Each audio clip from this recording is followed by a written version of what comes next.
좀 참고해 주시길 바랍니다. 오늘 받으신 인셈을 전부 다 펴시고요. 한 분에 하나씩 다 인셈물을 가지고 계시면 좋겠어요. 조금 계시고요.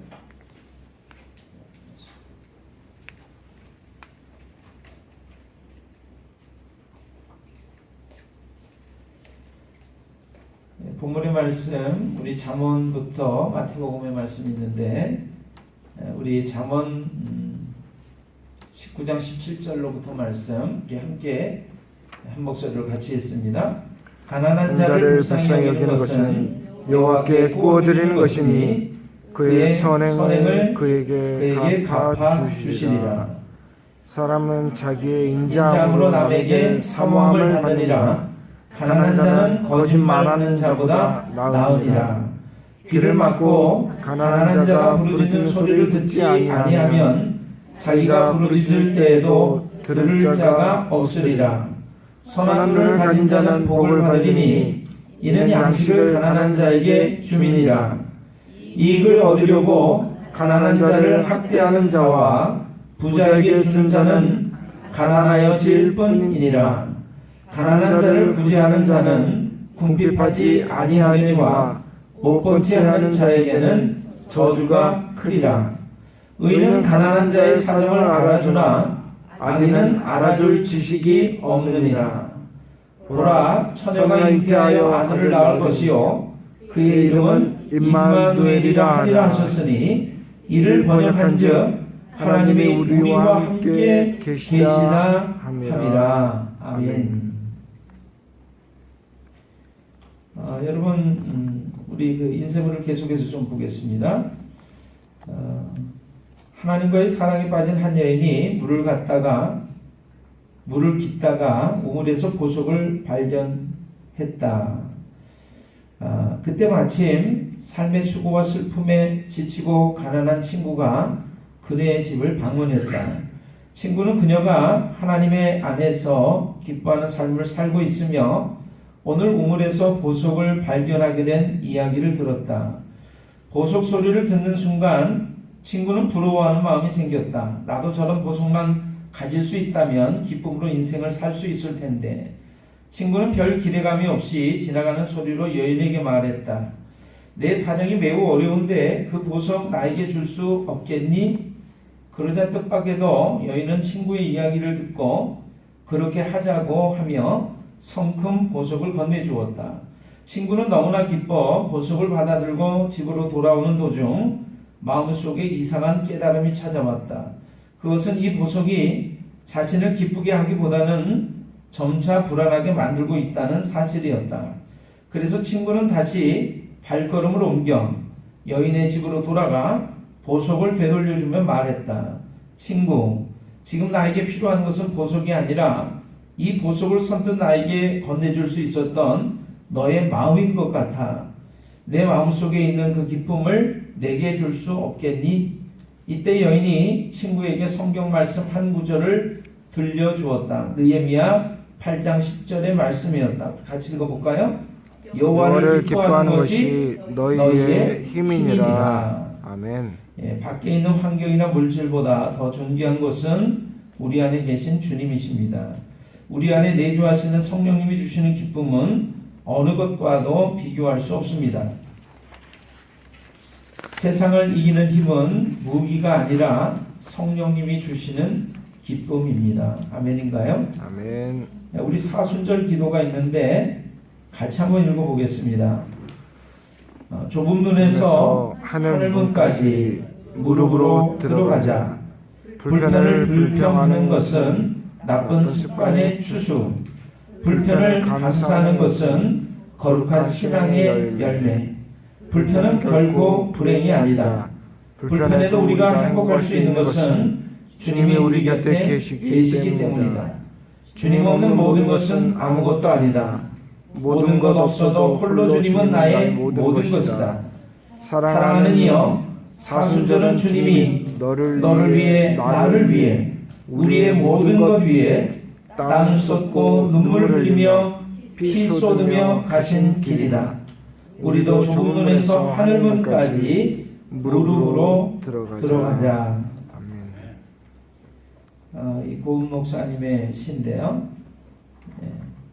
사순절에 우리가 이렇게 기도하면서 기도의 무릎으로 하늘문까지 들어가는 놀라운 일들이 일어나시기를 주님의 이름으로 축원합니다. 아멘.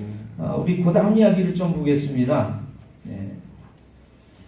아르헨티나의 위대한 골프 선수 로버트 드 빈센조에 얽힌 일화입니다. 이 로버트 선수가요, 어느 날 대회에서 우승을 해가지고 큰 상금을 받았대요.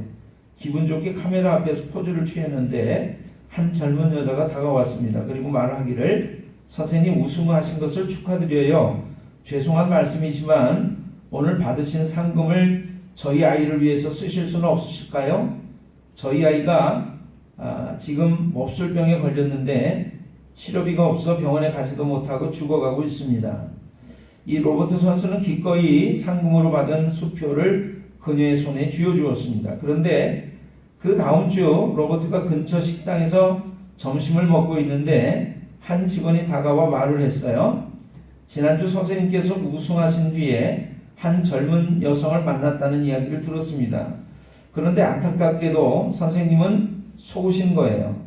그 여자는 결혼도 하지 않았고 병든 아이도 없답니다.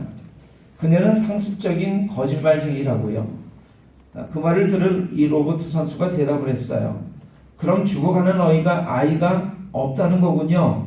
오, 하나님 감사합니다. 제가 이번 주에 들은 가장 좋은 소식이네요. 안 아프면 됐는데 감사하네요. 85세의 나이로 세상을 뜬 한국의 슈바이처 장기려 박사는 일생 바보같이 살았습니다. 어느 설날 제자 하나가 장 박사에게 세배를 올리자 이 장기려 박사가 말을 했어요. 금년엔 나를 좀 닮아봐. 제자가 말을 했습니다. 선생님처럼 살면 바보처럼 살게요. 그러자 장기려 박사가 말을 했습니다. 바보처럼 산다는 소리를 들으면 성공한 거네. 바보처럼 살기가 얼마나 어려운 줄 아나? 십자가를 살아간다라고 하는 것은 세상에서 잘 나가는 처세술로 사는 것이 바로 바보처럼 사는 것입니다. 왜 교회 안에 다툼이 일어납니까? 너무나 똑똑해서 그렇습니다. 다 계산이 빠르고 자존심은 강하고 손해를 보지 않으려 하니 싸우는 것입니다. 우리는 예수님이 나를 위해 십자가에 죽었다는 사실을 믿는다고 고백하지만 나도 십자가에서 함께 죽었다는 사실은 알지 못합니다. 그래서 자기를 죽이지 못하고 날마다 예수님을 십자가에 매달고 있습니다. 여러분 오늘 본문의 말씀 가운데 잠언의 말씀 기억하시면 좋겠습니다. 가난한 자를 불쌍히 여기는 것, 가난한 자에게 나눠주는 것은 하나님께 부어드리는 것이다. 그래서 그 선행을 갚아주시리라. 여러분 믿으시나요? 아멘. 안 믿으시는 것 같아요. 하나님이 갚아주신다라고 하는 걸 못 믿으시는 것 같아요. 제가 지난 주일날 굉장히 많은 고민을 했었습니다. 여러분이 아시는 것처럼 장로교회의 한 은퇴한 목사님이 우리 교회를 찾아오셨죠. 토요일날 작은 포장지에 싼 선물과 함께 편지 한 통이 그 선물 안에 들어가 있었어요. 그래서 이게 무엇일까 하고 궁금해서 포장지를 열어보는데 편지 한 통이 떨어졌습니다.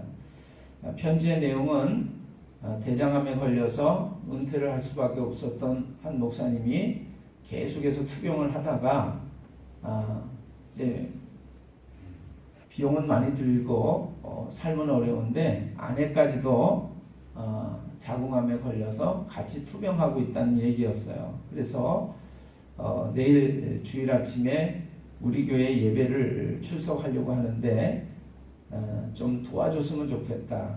도와주는 것은 어떻게 도와주냐면 본인이 옛날에 성악을 했었는데 찬양 사역을 하기도 했었다는 거예요. 그래서 CD도 만들고 그래서 간증 겸 찬양을 한 곡 부를 수 있도록 해주시고 또 CD를 판매할 수 있도록 이렇게 좀 해줬으면 좋겠다는 내용이었습니다. 제가 그 이야기를 듣고 고민이 참 많이 됐어요. 여러분 요즘 사기꾼들이 참 많잖아요. 이 이야기가 사실인지 가짜인지 알 길이 없고 그 다음에 예배 가운데 저희의 예배의 어떤 분위기가 주님께로 향하던 그런 분위기가 말씀으로 향하던 분위기가 깨질 수도 있기 때문에 예배 순서 가운데 그러한 것들을 넣는다라고 하는 것이 그렇게 쉽지는 않습니다. 그런데 그 다음날 아침이 됐어요. 제 목양실의 문을 두드리는 노크 소리가 들리고 들어오세요 그랬더니 예배 시간 1시간 전에 그분이 찾아오셨습니다. 그래서 정중하게 인사를 하고 제가 차를 한 잔 나누게 됐는데 이야기를 나누면서 이분이 그렇게 자신의 욕심만을 채우려고 하는 무례한 분이 아니구나 하는 생각이 좀 들었습니다. 일단 예의 바르게 문을 두드리시고 들어오셔서 겸손하게 자리에 앉으셔서 정말 결례가 많다라는 얘기를 하시면서 자기 사정이 이러해서 이런 도움을 청하게 됐노라고 하는 이야기를 했습니다. 그래서 제가 이제 그 이야기를 듣다가 기도하는 마음으로 이야기를 듣다가 이분에게 시간을 드려도 좋겠다 하는 생각을 했습니다. 그러면서 사실은 말씀을 나눠야 되는데 여러분 지금 읽었던 이야기 두 편이 지난 주일에 제가 준비했던 말씀이었어요. 우연찮게 이 이야기들이 이렇게 준비됐던 것들을 제가 생각하면서 이 말씀을 나누기는 참 좀 어려웠습니다. 그분을 위해서 예화를 준비했던 것이 아니고 말씀을 준비했던 것이 아니기 때문에 그래요. 그런데 그냥 이 모든 것들이 다 저에게 또 우리 교회에 있어서 이분의 찬송을 들으면서 우리가 도울 수 있는 한 좀 도우면 좋겠다, 도와라 라고 하는 주님의 뜻이 아니겠는가 하는 생각을 제가 좀 하게 됐습니다. 여러분 저희가 아까 불렀던 찬송이 있습니다. 사랑의 나눔 있는 곳에 한번 해주실까요? 이거는 프랑스의 떼제라고 하는 공동체가 있는데 많은 사람들이 이 떼제라고 하는 그 공동체 속에 들어가서 그냥 찬양만 부르고 기도만 하다가 놀라운 하나님과의 만남을 경험하고 오는 그런 공동체예요. 그런데 그 공동체에서 부르는 찬송이기도 합니다. 한번 해보세요. 네. 거기서 이렇게 부릅니다. 사랑의 나눔 있는 곳에 하나님께서 계시도다. 사랑의 나눔 있는 곳에 하나님께서 계시도다.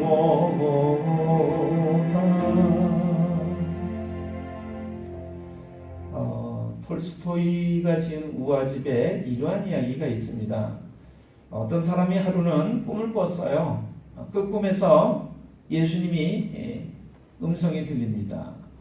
음성이 들리기를 내가 내일 너를 찾아갈 것인데 너를 만났으면 좋겠다. 꼭 만났으면 좋겠다. 그러니까 꿈에서 예수님의 음성을 들은 이 사람이 예수님께서 누추한 저를 우리 집을 찾아오신다면 제가 기쁘고 즐겁게 예수님을 맞이할 겁니다. 언제 오실런지 어떻게 오실런지 제가 알 수 없지만 예수님 오시면 제가 꼭 예수님을 맞이해서 기쁘게 모셔드릴 겁니다. 이런 얘기를 했어요. 그러다가 잠이 깼는데 아침이 됐습니다. 그 다음날 아침이 됐어요. 이 사람이 이제 꿈속에서 예수님 음성을 들었잖아요. 예수님이 이제나 오실까 저제나 오실까 기대하는 마음으로 창밖을 내다보고 문 밖에 인기척이 나는가를 귀 기울여 듣게 됐습니다. 근데 예수님은 우시지 않고 어느 가난한 거지 소년이 하나 찾아왔어요. 문을 두드리면서 아저씨, 아저씨, 저 너무 배가 고파서 그런데 먹을 것 좀 주실 수 있어요? 이 사람이 말이죠. 예수님이 오신다고 그랬는데 예수님은 오시지 않고 거지 소년이 찾아왔단 말이에요. 그래서 조금 실망스러운 마음이긴 했지만 문을 열고 집에 있는 음식 중에서 이 소년에게 나눠줄 음식을 나눠주었습니다. 시간이 좀 지났는데 그래도 역시 예수님 오시지 않아요. 점심시간이 됐는데 이번에는 예수님 오시지 않고 가난한 과부 한 사람이 찾아왔습니다. 그래서 이 젖먹이는 아이를 어떻게 충분히 먹일 길은 없고 엄마가 음식을 제대로 못 먹으니까 젖이 나오질 않아서 그렇다는 얘기를 하면서 남편은 죽고 없는 이 가난한 과부가 이 홀로 남은 아이를 기르는 그 힘겨운 모습 속에서 도움을 청해 왔어요. 또 역시 예수님을 만나지는 못했지만 이 사람은 이 가난한 과부에게 음식을 나눠주고 필요한 옷을 주고 도움의 손길을 나누어 주었습니다. 예수님 오시지 않고 또 오후 3시쯤 됐는데 지나가던 나그네가 문을 두드렸어요. 지나가는 나그네인데 갈 길은 멀고 물과 음식은 다 떨어지고 목이 마려우니 마실 물 좀 얻을 수 있겠습니까? 먹을 음식을 좀 얻을 수 있겠습니까? 그러는 거예요. 그래서 그 나그네에게도 또 역시 도움의 손길을 주었습니다. 예수님 오신다고 어젯밤 꿈에 분명히 말씀하셨는데 오시지 않고 그렇게 저렇게 시간만 흘러갔어요. 그리고 그날은 저물었습니다.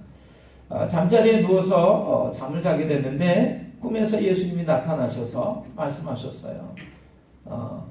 내가 오늘 너를 찾아갔었는데 네가 나를 너무나 기쁘게 맞아줘서 내가 너무나 행복했다. 그래서 이 집주인이 얘기를 했습니다. 예수님 오신다는 말씀을 듣고 제가 너무나 기다리고 있었는데 예수님 오시지 않았어요. 거지 소년만 왔다 갔을 뿐이고 가난한 과부만 왔다 갔을 뿐이고 지나가는 나그네가 들렀을 뿐이에요. 예수님은 언제 오셨던 거예요? 이렇게 얘기를 물어보게 된 거죠. 그랬더니 예수님이 나는 가난한 거지 소년의 모습으로 과부의 모습으로 지나가는 행인의 나그네의 모습으로 너를 찾아갔었단다. 근데 너는 나를 소홀하게 생각하지 않고 너무나 기쁜 마음으로 극진한 정성으로 사랑으로 나를 맞이해 주었다. 내가 너의 그 사랑을 잊을 수가 없구나. 여러분 이게 톨스토이 우화에 나오는 이야기예요. 예수님은 끝날에 이렇게 얘기를 하신다는 거예요. 오른편에 앉은 사람, 왼편에 앉은 사람으로 사람들을 구분하는데 왼편에 앉은 사람들이 그런다는 거예요. 예수님, 제가 예수님이 옥에 갇혔을 때, 배가 고프실 때, 사람들에게 여러 가지 핍박을 당할 때 저희들이 예수님 찾아뵙고 예수님을 모시고 예수님께 음식을 공급하고 공개하지 않았습니까? 그럴 때 예수님 내가 너희를 도무지 알지 못한다. 오른쪽에 있는 사람들이 얘기를 한다는 거예요. 예수님 언제 저희가 예수님이 배가 고프실 때 줄이실 때 목마를 때 음식물로 공개를 했고 옷으로 입혔고 옥에 갇혔을 때 찾아뵀습니까? 그랬더니 예수님이 이렇게 말씀하신다는 거예요. 나를 믿는 지극히 적은 자 하나에게 한 것이 곧 내게 한 것이다. 여러분 저는 어린 시절에 읽었던 우화지만 이 톨스토이의 이야기를 잊을 수가 없어요. 성경의 말씀을 너무나 적나라하게 우리에게 가르쳐주는 이야기인 거죠. 제가 그런 생각했어요.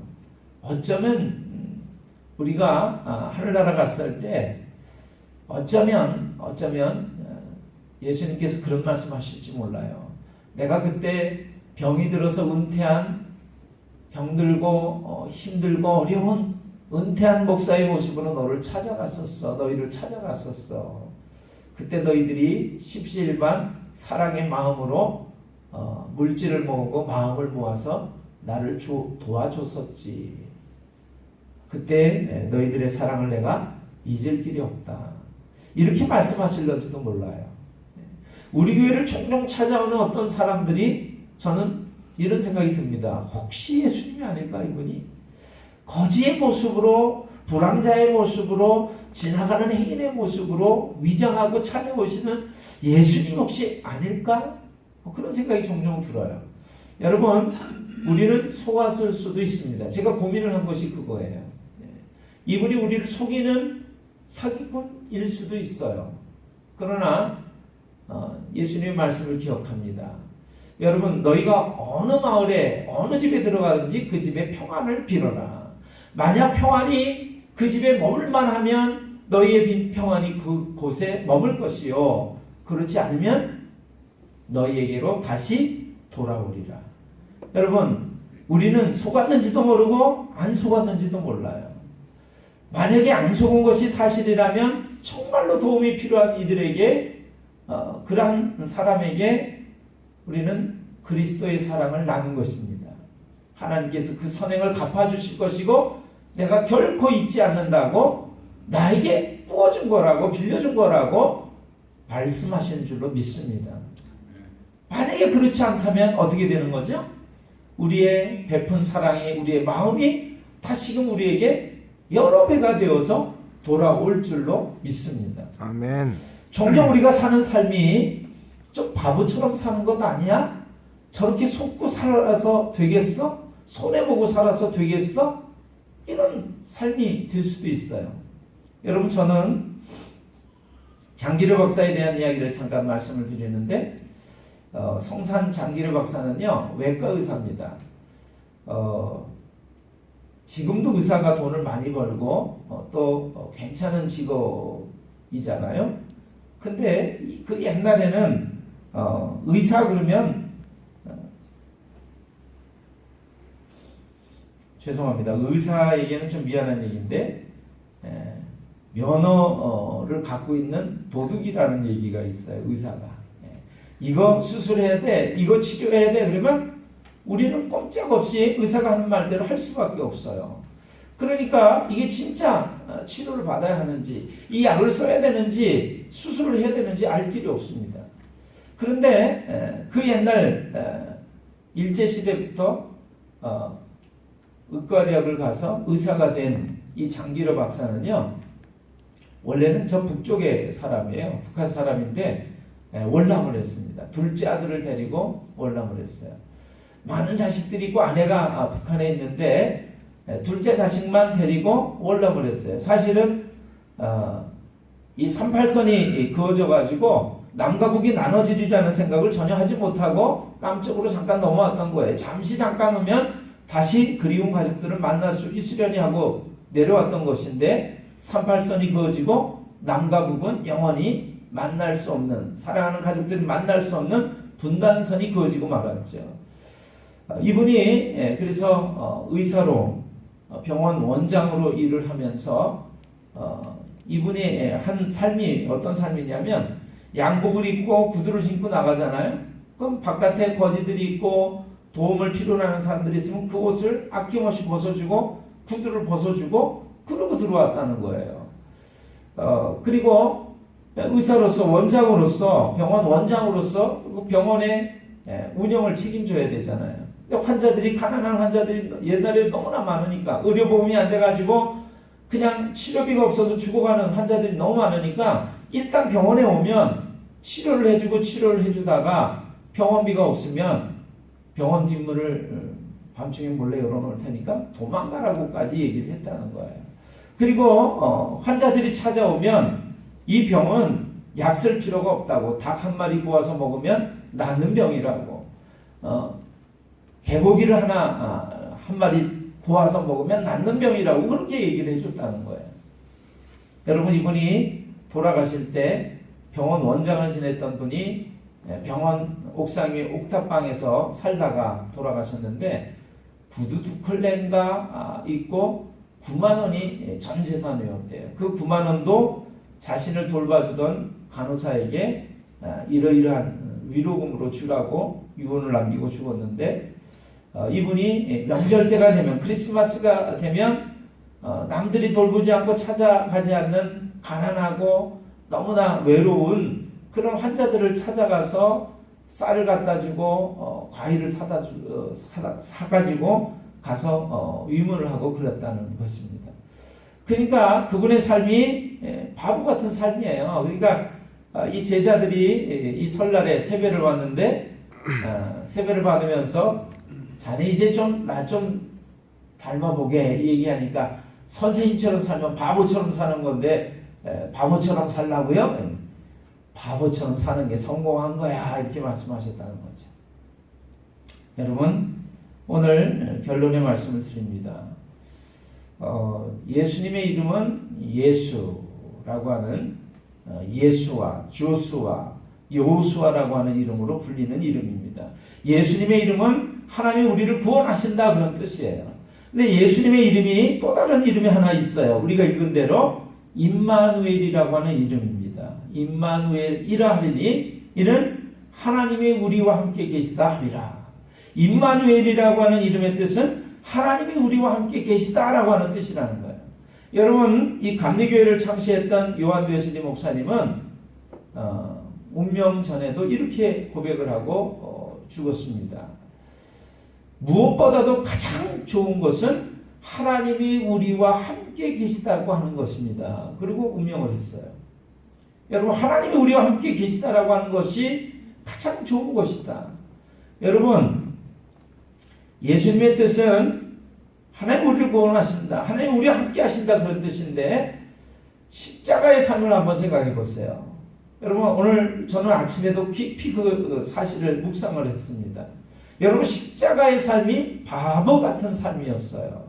하나님이신 그분이 하나님이 그 직접 창조하시고 만드신 피조물의 손에 붙잡혀서 끌려가시고 매 맞으시고 채찍질 당하시고 뺨 맞으시고 침뱉음을 당하시고 그리고 못에 박혀서 십자가에서 힘없이 무기력하게 죽어가는 그 십자가의 모습이 바보 같은 모습이죠.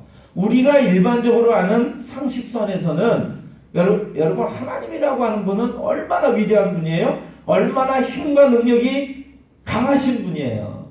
그분의 말씀 한마디면 없는 것이 생겨나는 능력의 하나님이십니다. 아멘. 그런데 그 하나님이 인간들의 손에 잡혀서 무기력하게 십자가에서 죽는다라고 하는 것.